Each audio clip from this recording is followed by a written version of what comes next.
Hi, I'm Jonathan DeYoe with DeYoe Wealth Management in Berkeley, California.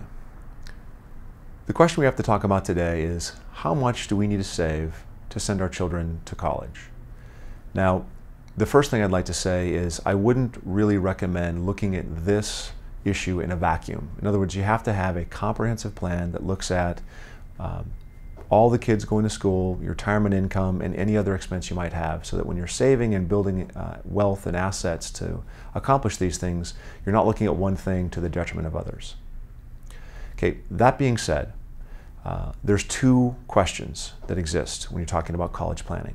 The first is what are the expenses we're planning for, and the second is how far away will those expenses occur.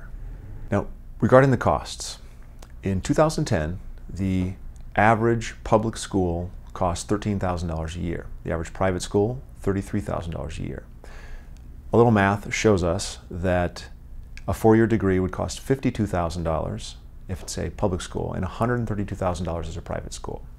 Now, if we fast forward these numbers 10 years from now, then we're looking at actually $104,000 and $264,000 as the cost of education for public versus private.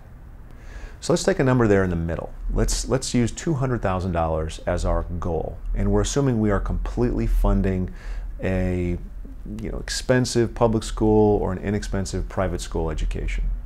If our goal is $200,000 10 years from now, and we assume an 8% average annual return, no guarantee we can reach that, but if we assume an 8% average annual return, then we need to save $1,100 a month, or just under that, every month for the next 10 years to have that $200,000 kitty when it's time to send our child to college.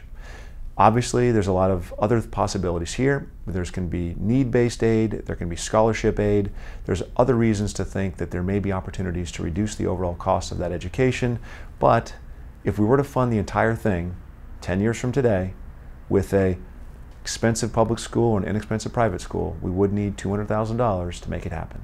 That means $1,100 a month, 10 years starting today. I'm Jonathan DeYoe with DeYoe Wealth Management. Thanks for listening.